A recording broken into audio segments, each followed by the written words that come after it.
I never expected my quiet life on Earth to turn upside down because of an alien widow.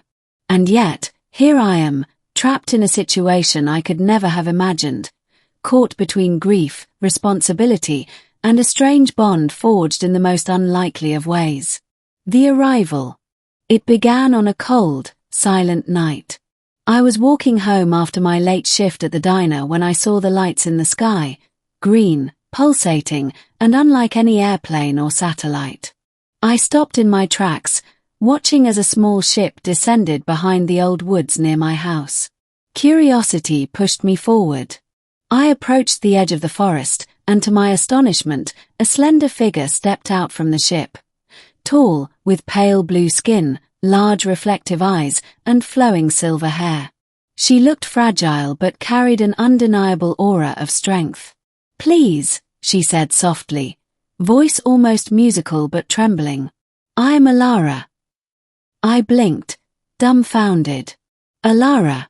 You're an alien?" "Yes," she nodded. "And I have no time.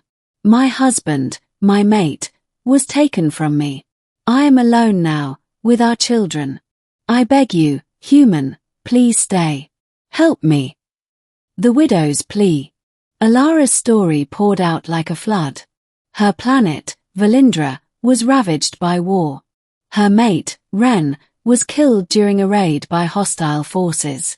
She escaped with their 3 children, small glowing orbs of energy that somehow resembled living beings, but her ship was damaged beyond repair. She needed shelter, protection, and help raising her children. Her species had no immunity to Earth's pathogens, and Earth had no knowledge of the Valindran.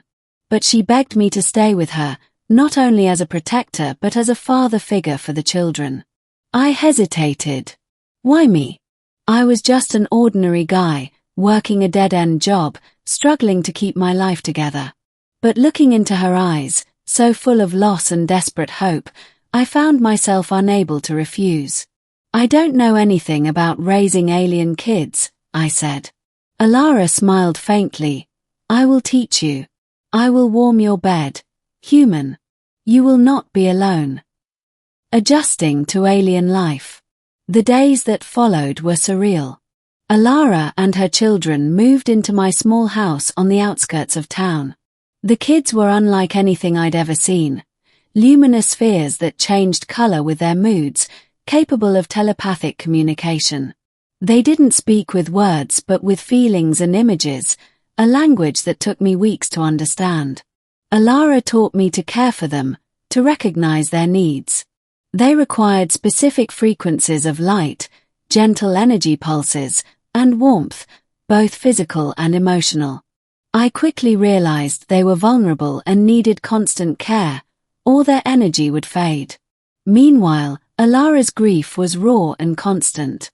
She spoke little of her husband, but sometimes I caught her whispering his name when she thought no one was listening.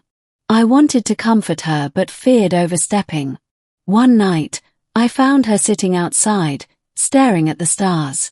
I joined her quietly. "Do you miss him?" I asked. "Every moment," she whispered. "But my children need me. And now, I need you." A growing bond. As weeks passed, the house transformed. It wasn't just a shelter, it was a home. The children's laughter, strange melodic hums, filled the rooms, and Alara slowly opened up to me. She began sharing stories of Valindra, a world of floating cities, crystal forests, and beings who thrived on connection and energy. Her husband had been a leader, a protector. She, a healer. Together, they had dreamed of peace. I learned to trust her, to see beyond her alien form to the pain and love beneath. One evening, Alara surprised me. She cooked a strange glowing meal, inviting me to sit with her at the table. The children floated nearby, their colors swirling happily. "I want to show you my world," she said, touching my hand. "In my culture, we bond deeply with those who care for our family. You are part of this now." I felt a warmth spread through me, more than just physical. A connection. Threat from the shadows. But peace was fragile. One night, as I slept, I was jolted awake by alarms. Alara's ship had sent a warning. Hostile forces from Valindra had tracked her to Earth. They wanted her children. To destroy them meant destroying the last hope of their lineage. Fear gripped me like nothing before. I was no warrior, no hero. But I couldn't let harm come to these beings who had become my family. Alara quickly activated protective shields around the house. The children hummed louder, their energy pulsing in defense. "We must fight," she said softly. "Together." I armed myself with what little tools we had, and stood by her side. The invaders arrived, shadowy figures with cruel, cold eyes. They wanted the children's energy for their own dark purposes. But we were ready. The battle. The fight was fierce but brief. Alara's healing powers combined with my determination to protect created a force that surprised the invaders. The children glowed intensely, their energy flaring like stars. I held Alara's hand as she chanted in her language, light weaving around us. The invaders faltered, unable to withstand the combined strength of love and protection. They retreated, defeated. Breathless and shaken, we watched the sky grow quiet again. Aftermath and a new beginning. The battle changed everything. Alara and I knew we couldn't stay in hiding forever.